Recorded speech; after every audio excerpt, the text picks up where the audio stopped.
Welcome to Momma-Sota, the podcast where we dive headfirst into the beautiful mess of motherhood. I'm your host, Monica Eickman, and I'm here to keep it real. In a world that changes by the minute, parenting can often feel like an uphill battle. We all want what's best for our children, but what that best looks like varies for every one of us. Momma-Sota is your passport to the unfiltered, unapologetic world of mommy. No perfectly edited snapshots or unattainable ideals here. We're here to share the ups and downs, the triumphs and tantrums, the mess and the beauty of being a mom. Join me as we explore the raw and authentic side of parenting. This is your safe space to vent, laugh, and learn as we navigate the unpredictable journey of raising strong, capable, and independent children for the future. Hey mamas! Welcome to today's episode of Momma-Sota. Of course, it's me, your host, Monica Eickman. I am a stay-at-home mama of 3. My oldest son is 7 and in 2nd grade. And then I've got my 2 daughters, ages 4.5 and just under 2. Every day with them brings new adventures, joy, successes, and struggles, routine and chaos, and the ups and downs that I like to consider motherhood. Joining us today is special guest Miranda Olson. She is a single mama to 2 girls while also being a small business owner and working in the corporate world. Miranda is all too familiar with the chaos of balancing this life. Welcome, Miranda, and thank you so much for joining us today. You are welcome, and thank you for having me. Yeah, so we're going to keep it real, discuss life's day-to-day successes and struggles of being a single mama and entrepreneur. But first, just tell us more about you and your family. Yeah, so like you, I know the chaos. I have a 4-year-old and a 2-year-old daughters. I absolutely love being a girl mom. I actually watched a video last night, and it was like the difference between girl mom and boy moms, like as they have play dates. It was hilarious, but I absolutely love being a mom. I knew I wanted to be a mom super young. Like, I think when I was 6 years old, I would dress my baby brother up as a girl, and like he was my toy, essentially. He was my baby. So yeah, then I was always a nanny. I was a babysitter, watched all my cousins, and just knew I wanted to be a mama. So they are my pride and joy, even though it's a little squirrely some days. But then as far as what I do on the side, I have a business I started in 2020. It's called Crafty Mama. I had started with polymer clay earrings and then kind of found myself as a crochet content creator. So I'm just leaning into that. But that's been super fun, and I've been doing that for 4 years, and I just celebrated 6 years at Boston Scientific. And I love the company, and I'm excited to sit here and talk with you a little bit more today about how all those things mesh together in a semi-chaotic mess. As I say, that sounds like about right. Being a mom is just finding that balance of everything that life seems to throw at us. I always tell people I feel like I'm a chaos coordinator.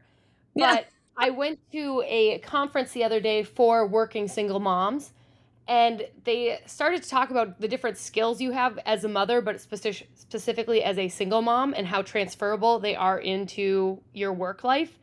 And I didn't realize, like, my chaos dealing with this at home, like, directly can translate and, like, puts me at a really good spot in my career, that when things fall apart, I'm not falling apart as well. I'm a chaos coordinator, and I'm used to it. Like, I'm used to things not going as planned, and I think it's an interesting skill set that I've acquired for that reason.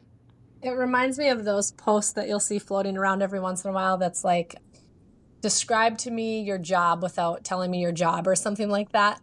And it's like, yeah.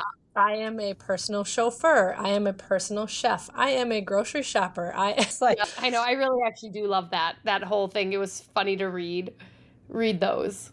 Yeah, and you're like, guess what I am? And then you look at the bottom and you're like, oh, mom. Yep, exactly. So what do you do at Boston Scientific? So I'm in regulatory affairs, which means that I get to work with FDA and other regulatory agencies to get approval of medical devices, which sounds super niche because it is super niche, but I have never had the same work day 2 days in a row ever, let alone I think just 2 days standalone. I'm always doing different things. So I work with like maintaining and getting approval for certificates and models and devices. So it is super niche. It's very random, but I get to do a lot of cross collaboration work across the company. I work with R&D, engineers, tech, labeling, marketing, legal. Every department regulatory gets to work with, and that's why I think I fit really well in there, because even though technical writing isn't what I thought I would do, and I don't do it necessarily. I do a lot more like gathering and collaborating and working with other departments, and I think I do pretty well at it. And you said you just celebrated 6 years there? Yep, just celebrated 6 years in regulatory. Gotcha. And your oldest is 4? Yep, 4. So Yeah, so it sounds it's like 6 years at Boston. yeah, as much as motherhood trains you and cross trains you into your professional life with your work experience, no 2 days being the same, that sounds like that trains you for being a mom there too. Oh yeah, oh yes. Everything's always, deadlines are always sliding. You're always dealing with a lot of different personalities and emotions. Very transferable there. Yeah. And so with your side business, are you still doing the clay earrings or just the crochet? It's actually funny you asked that. I did do some clay earrings like a week ago. I made some, and I have to like finalize, sand them down and whatnot. I'm going to do that this upcoming weekend because I am kid free, so I know I'll have uninterrupted time. But it's kind of taken a back seat. It's just because I don't have a studio space for it right now.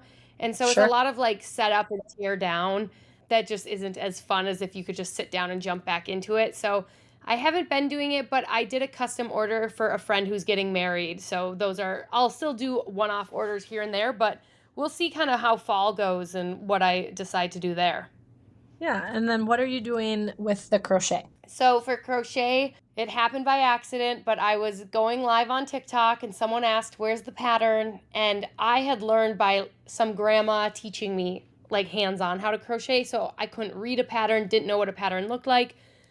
Long story short, I made a pattern, went live again, told people the pattern was there, and I made $700 that week selling crochet patterns, which was insane. So I just leaned into it, and my patterns aren't like typical patterns because I don't understand typical patterns. So it's a lot more like I'm going to write it out in paragraph form and walk you through step by step. I'm going to tell you the supplies to buy. I'm going to tell you how much yarn to buy. But then I have an accompanying, wow, I cannot say that word. I have a YouTube video that goes with it. Yeah, I cannot. I don't know why my brain is not connecting on that right now. But I have videos that go alongside the patterns. So then it walks you through step by step. So they're very beginner friendly. I think I have 21 patterns now, or 22. But I said I will continue to make patterns until people don't buy them anymore. Right. And I've been very fortunate for almost 2 years now that I sell patterns every day from people wanting to learn how to crochet. So it is a really cool niche I found myself in, and I'll just keep going until it doesn't work anymore and then repivot. That's awesome. I think I offend the market usually because when I'm asking people who crochet, I'll ask them something about knitting, or I'm asking someone who knits and I ask them something about crochet and they just look at me like, you don't know what's going on. It is funny because there is like a slight beef between the communities, and I stand behind crochet even though I know how to knit and crochet. And it's kind of funny because there's definitely like a stigma around one or the other. And it is so funny because people will ask me, oh, what are you knitting? And I always correct them like I'm crocheting because there's a difference. There's definitely a difference, but I feel like knitting is a lot more, what's the word? Knitting takes a little bit more skill and dedication and counting, and you have to be a little bit more particular. And I feel like those are the people that kind of fall in the knitting group, where crocheters are a little bit more lax. There's a lot more room for error. We mess up a little bit more, but it's funny because people will always differentiate because they fall into one or the other, and I'm definitely team crochet. I'm like, I see straight needles, I see bent needles, I know they're different, and that's all I got. Hey, that's more than most people. I always like differentiate that you have 2 knitting needles, you have 1 crochet hook. And that's kind of how I try to explain it to people. But no, my dad still asks to this day, what are you knitting today? I'm like, Dad, I've been doing this. I learned how to knit at 7 years old and crochet at 12 or 13. So I'm like, I've been doing this for like 22 years. How don't you know what the difference is? But so with your work schedule and mom life, is your corporate job a typical 9 to 5? I probably work more like a 7:30 to 4:30. is kind of my working hours, but I definitely have nights that I work later. I definitely have nights I work earlier. I work a lot with international as well. So my job just has a good amount of flexibility with it because there are nights that I have to jump on a call at 8 p.m. to catch Australia during their workday. So Sure. I have a good amount of flexibility there, but generally like I'm working 7:30 to 4:30 for sure. 8 to 4 people can find me, but it just depends on how early I'm going to work, when daycare is, and for some reason this summer traffic has been so bad in the afternoons. So I used to have to leave like 20 minutes before daycare pickup, and now it's a little closer to 30 minutes, but work is super understanding of that. So pretty much everyone knows after 4:30 p.m. you cannot find me. If you need me, you Mm. can message me, but And, it's daycares. I got to get there by 5 p.m. or I get those late fees. right. So are you full-time in office then, or do you have some, I mean, I know like obviously your calls late at night would be considered remote, but like that Monday through Friday typically? Yeah, it's funny because I was from 2018 to 2020, I was full time in the office. From 2020 to 2023, I was full time remote almost. And now in 2024, I am hybrid. So I've changed. So I go into the office like 3 to 5 days a week. It just Sure. depends. Yep. I also live 12 minutes from work. So it's really easy for me to swing over to work. Where before, if I was living like 45 minutes away from work, so it was an hour and a half just to get to and from work. So that's why I went remote during those years because it didn't make sense for me to be driving in my during my work. Like it I just couldn't make it happen. Yeah. And then what's your kind of typical schedule with your girls? Yeah, we this year for 2024, my biggest goal was just to slow down. Last year, I was in a kickball league, volleyball leagues. What else did I do? Kickball, volleyball, dance, like, and then the girls had activities in sports, and we were just running around like crazy. And I just realized like how stressed it made me. And then on top of that, I had a gym membership at Lifetime Fitness, which is like super expensive. And I was like getting stressed about that I was only going to the gym 2 days a week because of the hours they had childcare, etc. So, flash forward to this summer, we are just really focusing on slowing down. We have this awesome little community pool in our neighborhood that we go to like 3 times a week about. And now our schedule is we just, wake up, morning chaos. I go drop them off at daycare and then I pick them up. And then we either go to a new park, go to our pool, go for a walk. They are in soccer, and that ends in like 2 weeks here. So we made it through summer soccer season. But otherwise, we don't really have anything to organize anymore because I really wanted to focus on slowing down, and I canceled the gym membership because I would rather get outside and go for walks with friends or meet up for play dates than be stressed about making it to a gym. And I also didn't want to be swimming in chlorine indoors all summer. So I knew if we didn't have that gym membership, that temptation would not be there. Yeah, I find I'll look at my schedule and all the chaos and everything that's on it and think that it's like I have to be here and then I have to get to there and then I have to be over here. And then I also think back and remember that like I'm the one that signed up for all of these things. Right. Right. Like they didn't just happen. I signed up for soccer and basketball and dance and swimming. I know. I was telling my friends, I said, you know what? I'm glad we did soccer this summer. They enjoyed themselves for the most part, but also it's exhausting for them and it's exhausting for me. So we're not going to do any fall sports for sure. We're just going to take the fall off for them. And then maybe next spring we'll try to jump into anything. But I just felt like as a mom, I should have my kids in sports. And I'm not saying it's bad or anything, but my kids are very high energy and they would go to daycare from 7 a.m. to 4:30 p.m. and they would just be like exhausted after daycare. And I'm like, that's not fair to them. That's a long day when you look at like a 7 a.m. start time to then go to soccer at 5:30 p.m. and get done. Like we were almost out of the house for 12 hours every day. So I definitely gave myself a little bit more grace and was like, you don't need to, you can keep them busy doing your other things. And that's just it. I think sometimes we find it's finding that balance. And like you said, we see all the sports and the things starting at like 1.5 to 2 years old.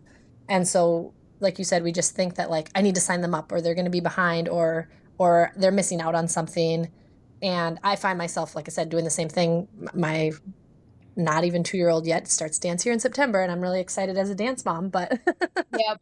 Yeah, and it's fun. Like I really loved watching him dance, and I think it's important to like know how to follow directions, but at the same time, I wasn't going to sign my kids up for swim lessons because I was a lifeguard and taught swim lessons for 5 years. yep. And I was like, instead of just bringing them to swim lessons once a week, we're just going to go to the pool 3 days a week. And both of my girls are super comfortable in the water.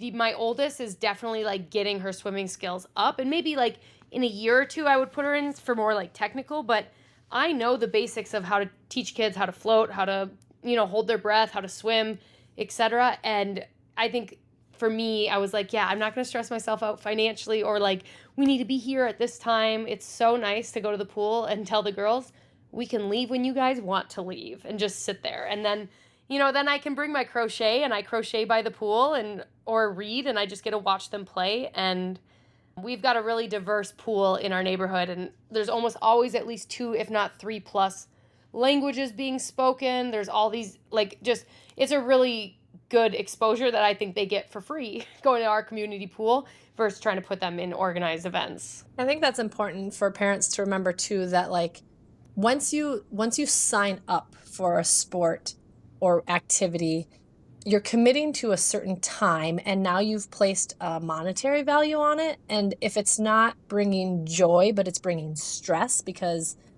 at 5 o'clock to 6 o'clock, they don't want to play soccer. They maybe want to play it later, but not right this time. And now you're like, nope, you're going to play right now because I paid for this and this is the time that we have.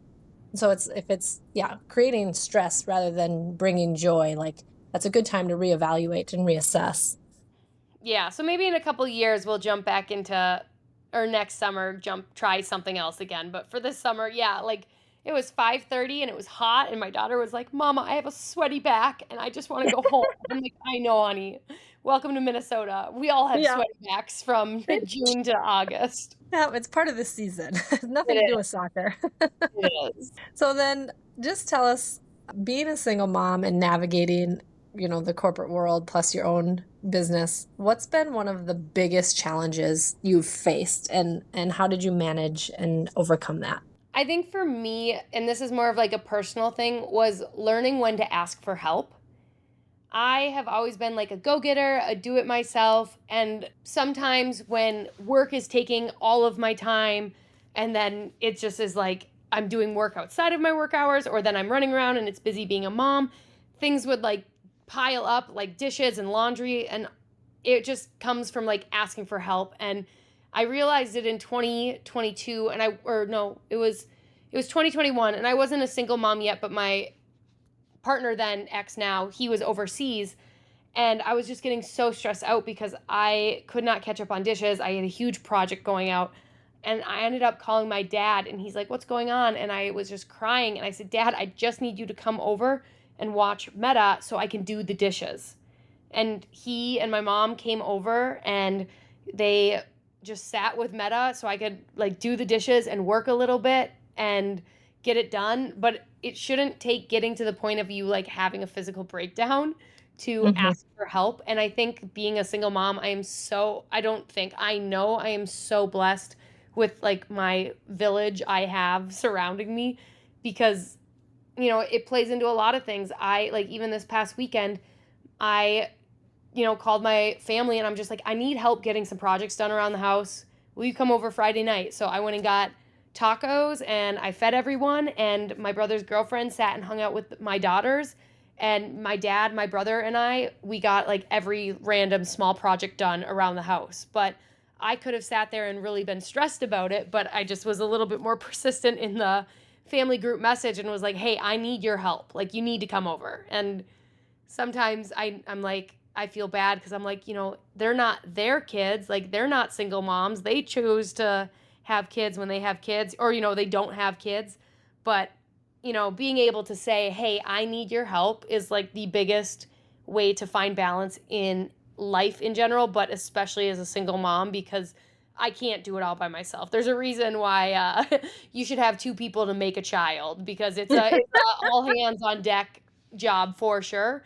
And so when you feel like some of those hands are falling short, it's important to be able to ask for help from extra hands. I think that's a powerful sentiment for for any parent, single especially, but even if you've got, a partner with you, is it's not a sign of weakness asking for help. It's actually truly, like, to me, I think, a sign of strength to admit and assess a situation and realize that I've said it on here before. It's a quote I came across once, is you can do anything, but you can't do everything. Realizing that, like you said, I can watch my daughter and I can do dishes and I can do laundry and I can complete my work projects, but it doesn't mean I can do all of them right now at the same time. Exactly. So beyond your village and asking for help, there's going to be those times too for anybody when, it's not going to be available. We've got, late nights or early mornings and struggles like that. Tell us how you work through some of those things when it's just, you have to figure it out. I think it's really important to focus on control what you can control. And sometimes when it's just, I tell you it's chaos and I don't know another way to describe what our life is like, all the three of us. But, there are nights that, well, I guess I'll backtrack. I am pretty strategic about things I do. So I do rent out one of my rooms. And so I have another person, and that has helped tremendously. Huge shout out to Taylor.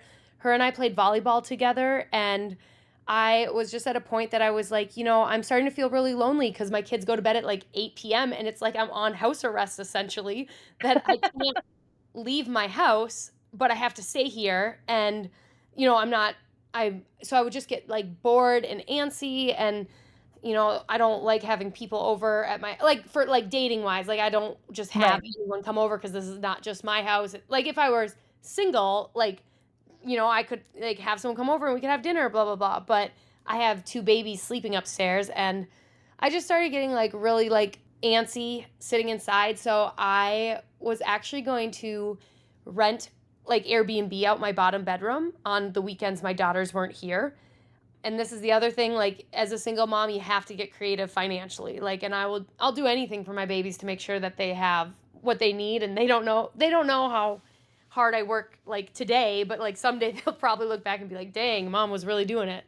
But I was just like, I could use a little bit more money. I could use a little bit more company. And that's where the Airbnb thing came in place. So I didn't tell anyone that I was going to do it, because sometimes I feel like my family and friends are like, oh, Miranda, what are you about to do? Kind of like when you don't tell people names of kids you're coming up with. Everyone's got their opinion, Right. and you don't need them. Right. And so, yeah, I was just like, I'm going to rent out this room. And so I like got everything. I got the bed. I got the whole room set up. I was ready to rent it out. And I had taken the photos, and I was uploading the photos on Airbnb that morning. And my other friend, Megan, messaged me, and she was like, hey, super random, but Taylor might be looking for a place to live. We played volleyball with her, or she's on our team. Do you want to talk to her? And I was like, this just seems like it's a happy coincidence. Like, I was just like, okay. So I messaged her, and I'm like, I know we only play volleyball together. We're both outside hitters. And we had a FaceTime call, and I was like, do you want to come live with my daughters and I? And she said yes, and she's been with us since May, and it's been absolutely wonderful. And I would not be doing, I think, as well if I didn't find like some angel like her, because she is so sweet. And so like, she'll message me like, hey, don't worry about the dishes in the sink. I'll do them tonight when I get home. Or part of our agreement with her living with me is I don't charge her as much as I normally would charge a tenant. And we agreed that she would watch the girls 2 to 3 hours a week for me, so I could run out and do errands, or I could go on a date, or I could go do X, Y, or Z. And having that flexibility, I told her the other day, I said, Taylor, I don't think you can move out until I have a significant other. Like, you are just like a part of our family now. And so like, although, yeah, I am a single mom, like I don't do it alone, but like she's definitely family now. And so it's been fun having her in the house. But like, if she's not here, it's just remembering that it's okay if the dishes pile up, or if you're stressed, like yelling at your kids isn't going to fix it. And then they're probably just going to be like even sadder.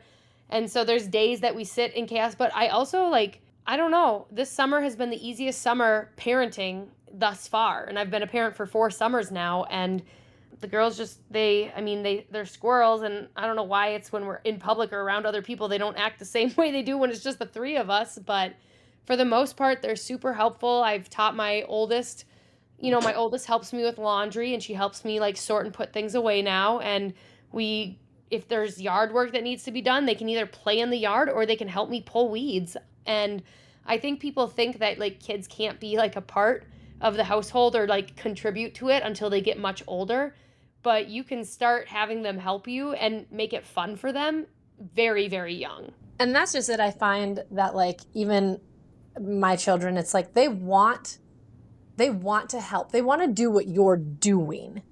They don't want, you to just say, go clean up your toys. But it's like the second I'm in the kitchen cooking, they want to peel the carrots or they want to, fill up the water pot or whatever it is. And so if we find those things that it doesn't seem like a chore, I see like, what chores can I have my 4-year-old do? Or, Right. And it's like, instead of looking at it as, a chore, it's like, how can you just actively do what I'm doing and it's going to help me out? Right. And even if it's a cup, like, I will fold the girls' socks and we have like a little sock compartment and I'm like, go put these socks away, and they know where the socks go. And like, yeah, did that save me so much time? No, but it's like a bonding moment. And then it's not stuff I have to do outside. And I'm going to kind of circle that back with my business as well. For a long time, I felt like when I would do more like the polymer clay earring stuff, I had to do it once the girls went to bed. So they would go to sleep and then I could do my side business. The cool thing about starting with crochet is I knew I could crochet alongside them. I could go to their, soccer. I could go to the pool with them. We could be watching a movie and mommy could be crocheting and we could still be spending time together. But the fun thing has been in the past couple months is if I do decide to do painting or clay or just bring out a different craft that we have around the house, I always now set up a station for them too, and they do it right alongside of me. Are the earrings they make anything I would sell? Hell no. But they get to sit down and be there with you. And I think sometimes people think kids have to be a certain age until they can join you. But another shout out for my friends and family. Like, I love to walk. And so, like, I don't have to wait till I'm kid free to go hang out with my friends. We go for walks or we'll go out to eat, or, my friends will take my oldest to a movie without me there. And they're just willing to be those hands that I need to help. And I think that's so true is with like you said, just letting your child meet you where they are in their journey is like everything to them. Like when they're brought into this world, every little thing is new and a learning experience, and not expecting them to have it down or be on your level, but to let them try is, like that's the only way they're going to learn something anyways. Like, why does my kid know something's blue? Well, because I told him it was blue 100 times as I kept showing him that. Right. But if I want to teach them, that a T-Rex is a T-Rex and a Triceratops is a Triceratops, I have to say that, or I can just say dinosaur every time. But they're going to learn it, whatever, whichever way I go about it. So if you want them to paint or draw or make clay earrings, like you said, am I selling them? No, but they're still doing, that project or whatever it is. And then they have so much fun with it too. Like, we were walking through Target the other day and my daughter saw a crochet top and she looked at me, she said, "Hey mama, can you make this?" And so then that's like the coolest part about it to me. Like, their dolls needed a blankie the other day and Meta goes, "Wait, mama, can you make me a blanket?" I was like, "Yes, Meta, I can make your doll a blanket." But it's cool because they would never know that if I wasn't crocheting around them. Right, if it was always waiting till they were gone. Exactly. And so now they just have like a different outlook when they see anything that like looks like it's made from a yarn fiber. They ask me, "Hey, could you make that?" Which then you means have to I have a lot of no, that one's knitted. yeah. Oh yeah, no. Like, we will crochet that. I haven't even told them the difference. They just call it yarning anyway. "Mama, why are you always yarning?" I'm like, "You know what? We'll call it yarning. That's fine." Maybe I'll just start saying that to people, and Yeah. then they won't have to know that I don't know the difference. Right. What are you yarning? That's awesome. And I love too, like you said, it just, to your child, they're so like mesmerized and in awe of your capabilities.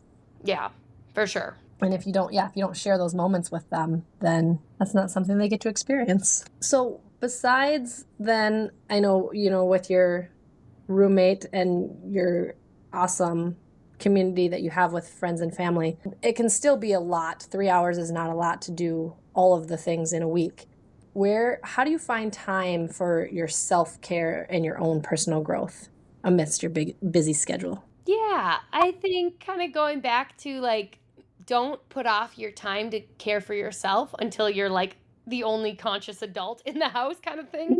Like, both my daughters have curly hair, so we have hair days. And what we'll do is like when they're in the bathtub and we're prepping their hair to like to wash and detangle before I braid it, I'll like go do like a hair mask on myself. And I am very intentional about the spaces in my house and making them like aesthetic and calming to me. So one thing I've like really focused on was my front porch is like a 3-season front porch. And I wanted to make it like my Zen zone. And it's honestly like a little vacation. So when they go to bed, I know I could go sit out there. I can have the windows open.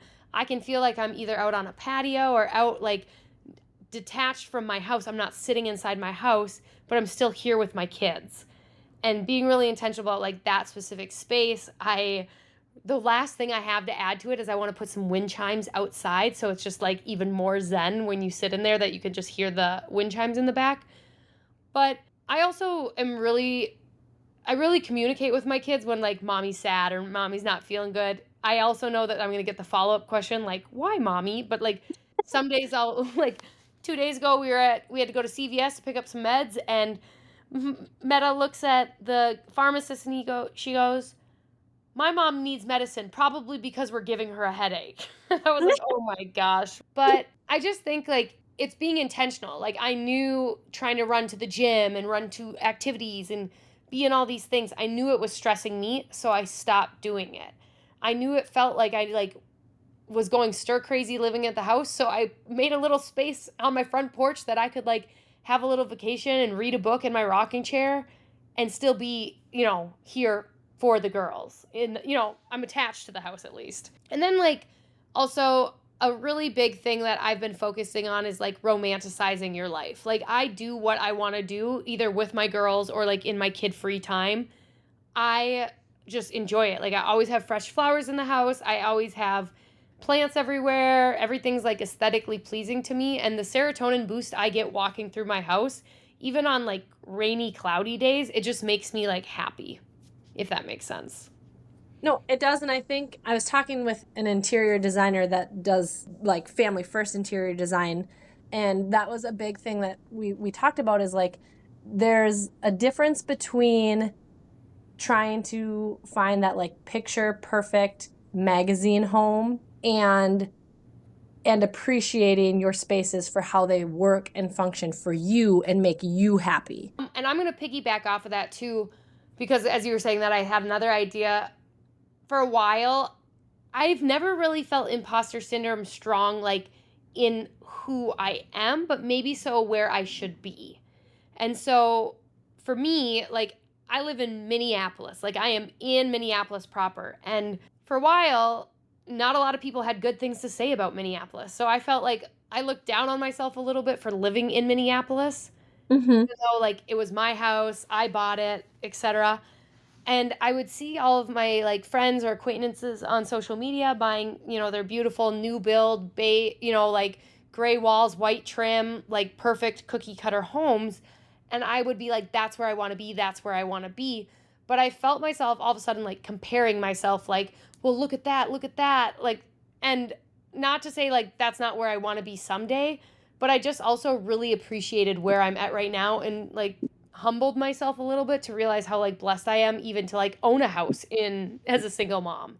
And Mm-hmm. like, I own my car, I own my house, and I'm very, very, very fortunate. I will never not say I'm fortunate, even though sometimes it does feel like there are a lot of struggles with being, I mean, a human in 2024, but a single mom especially.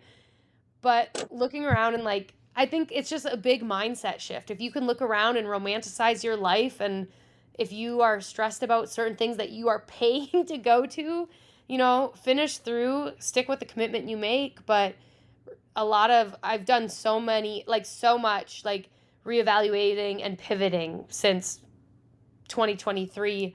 And knowing that like I'm going to keep growing and I'm going to have to keep pivoting is what kind of keeps my sanity there. I like that you've mentioned multiple times in different facets of thing is like being able to pivot and know that like life in general is, you know, a constant moving progression. Motherhood just throws another thing into that.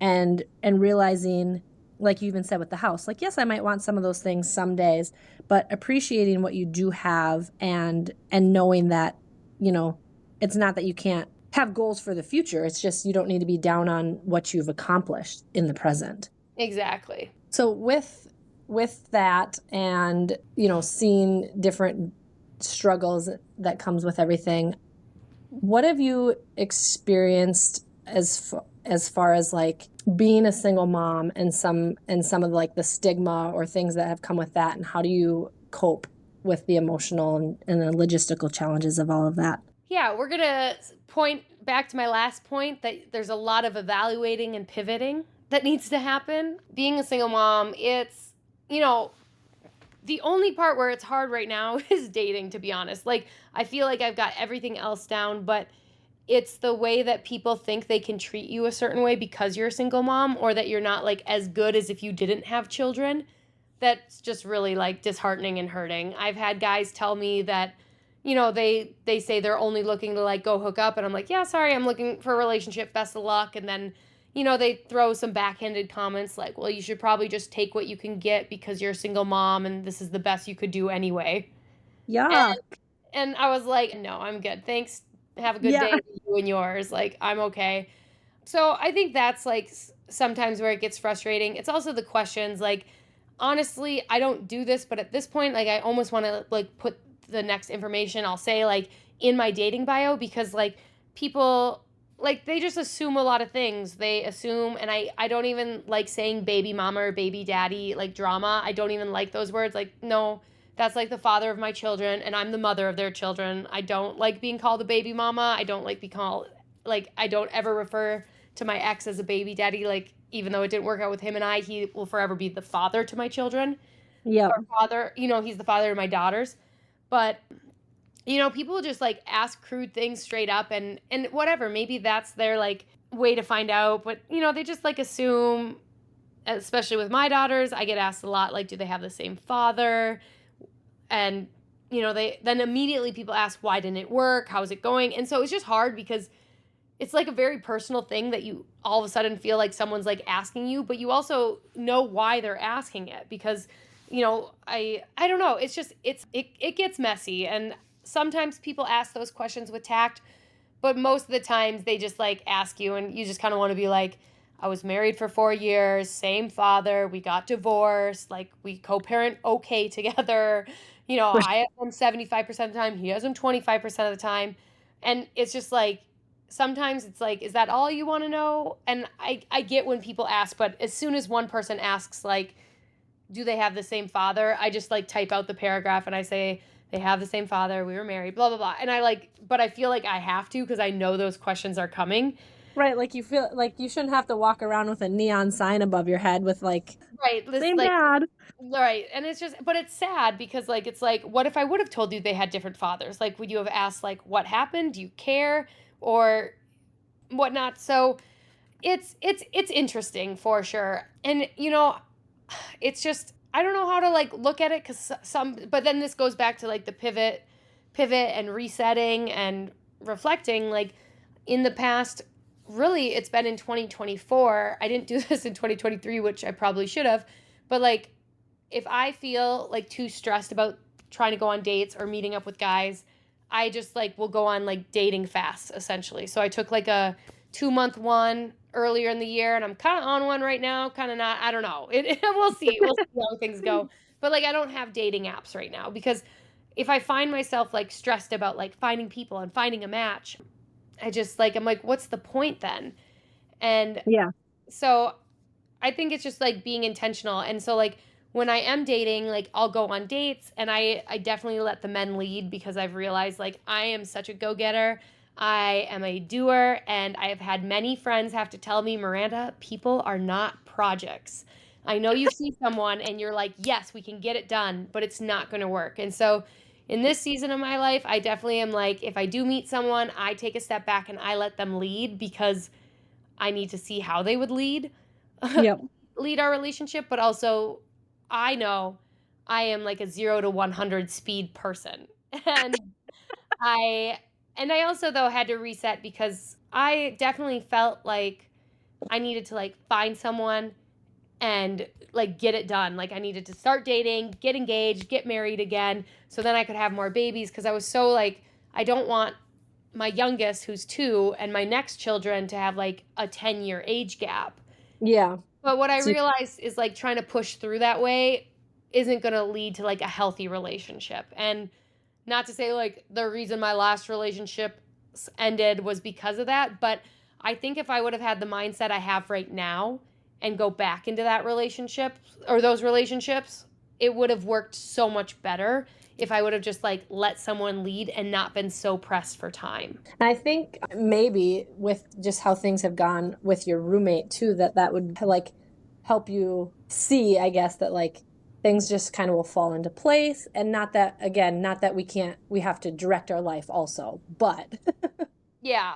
Well, and even having her with me has just, and I was very intentional about wanting, when I was like, you know what, having her as a roommate will be great because then when I do start dating someone or if I start dating someone, then they don't have to be everything to me. They can just be, I don't know how to, like, they could just be a partner. They don't have to be, I don't need them for financial help. I don't need them for like 24/7 talking because your girl can talk. I could talk for 22 hours straight one time. I went on a road trip.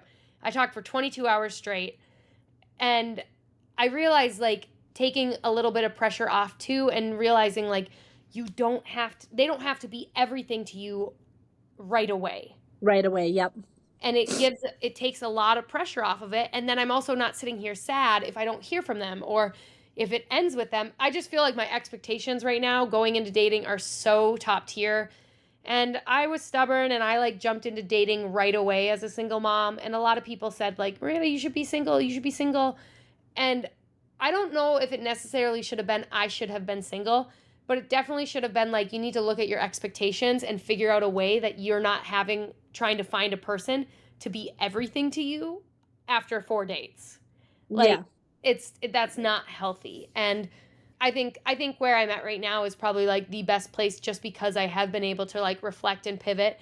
And if I get sad or like hung up on a guy, I will just like I don't though, like right now. Like it's just I I mean I had one who kind of did me bad the other day, but whatever, water under the bridge. And but like it didn't devastate me. Like I was disappointed, but I wasn't sitting here like unable to function as an employee, a mom, a friend, etc. Right. Your whole life didn't get turned upside down. Right. And I think that that's like such a healthier outlook that you're looking for someone to fit into your life, not to be your entire life. I love that for you, and I think that that's an amazing, just like little one-liner for anyone listening who's in the dating world is that yeah, you're looking for a piece of your life, but not your whole life. Like Mhm. you've got a lot going for yourself without. Well, and there's so many dynamics. Like you can't think, and that's why I'm like, people aren't projects. Like, because I can look at a person and be like, this will work because X, Y, and Z.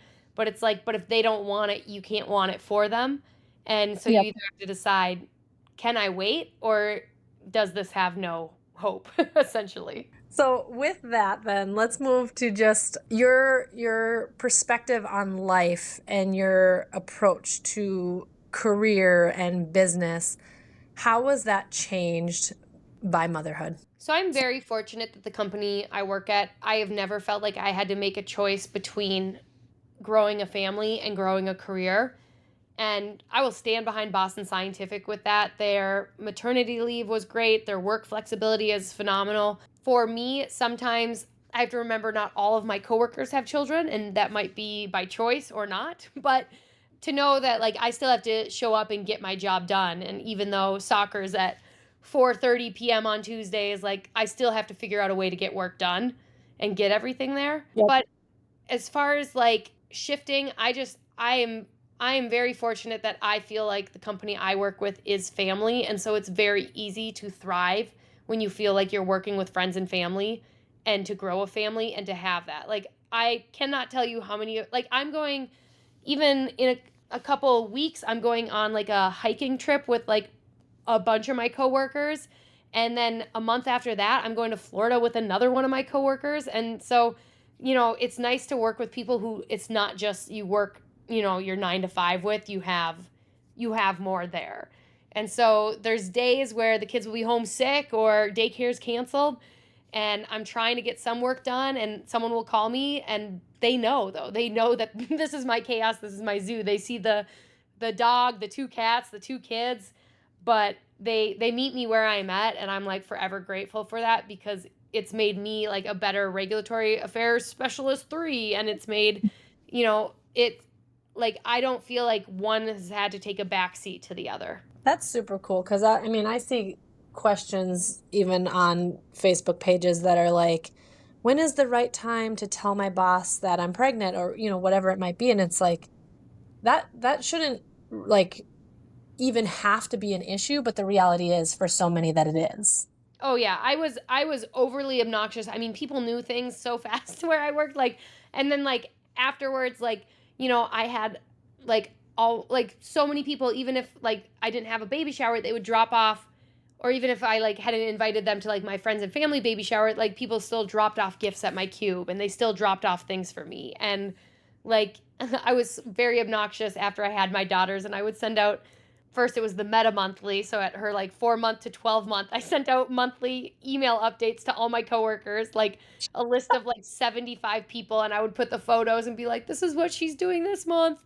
And then people were like, you'll never do that for your second born. So for Maisie, I was like, now I'm super determined. We will get this done. So I sent out the Maisie monthly. And then people were like, well, where'd the monthlies go? So I'm like, well, now they're older. But for end of year, I have a log tracker of all the people I work with throughout the year. And then I send them all a yearly update around the holidays and just say happy holidays. And this is what we've been up to. And it also humanizes me that people know I'm a mom and then it just builds better relationships at work. I had said earlier that I work a lot with international. So when I'm working with my coworkers from the Philippines or Canada or Brazil or Argentina, they'll message me first and be like, how are the girls? And I'll be like, they're great. Here's photos of them at Halloween. How are your kids? And they'll send me photos back of their kids at Halloween or, different life events. And it just, I'm very big on relationship building. And I think it's so important to build relationships, not only in your day-to-day life, but also in your career, because when you can work alongside your friends and family is in quotes, if they feel like family, it just makes it so much more enjoyable and sets you up for so much more success. I just think that's such a beautiful relationship because so often the first thing, when people ask me what's going on, the first thing I do is start talking about my children because that's what's going on in my life is whatever my kids are doing. Yeah. But to have that sentiment and know that people are actually interested and actually care. And it's not just now I feel like we're talking about the weather. Yep. Right. So what would be, just kind of wrapping up here, any last piece of advice, wisdom you would have for any mothers, single moms, anything that would be just kind of one thing you'd want people to hear from you? I think if you can understand that your kids see you as a superhero no matter what you're doing and to play into that and give yourself some grace, especially being a single mom, it is hard. There's definitely hard days, but also to know that if your kids are happy, not to push aside all of your feelings, but if your kids are happy at the end of the day, it's a win. But on the other side too, just because you are a single mom does not mean you deserve any less treatment from anyone because of your family you've already built. And someday someone's going to step in and see those 2 or 3 or 1 or however many kids you have as a bonus and add-on blessing to you. And they're not going to look at it as a liability. They're going to look at it as an asset. So don't let yourself settle for less. Lean into your village, lean into your family and friends, pivot when you need to, reset some expectations, and know that's what is meant for you is not going to miss you. Couldn't have said it better. That's words of wisdom for all mamas to live by. And like you said, our kids just look up to us with like just the greatest, like you said. So always, I mean, we see the not all superheroes, wear capes when we're talking about, our nurses and doctors or first responders, things like that. And I think it can be applied here too, just like you said. To our children, we are their superheroes. Yep, exactly. And so with that, like I always say, mamas, until next time, just keep doing your best. Thank you for joining me on this roller coaster of momming right here on Momma-Sota. I hope you enjoyed our candid conversation about all things parenting, where perfection is left at the door and real life takes center stage. Stay tuned for more heartfelt, unfiltered discussions in the next episode. And if you haven't already, don't forget to subscribe, rate, and review Momma-Sota on your favorite podcast platform. Your feedback means the world to us. Until next time, this is Monica Eickman signing off. Keep rocking that mom life, and remember, you've got this.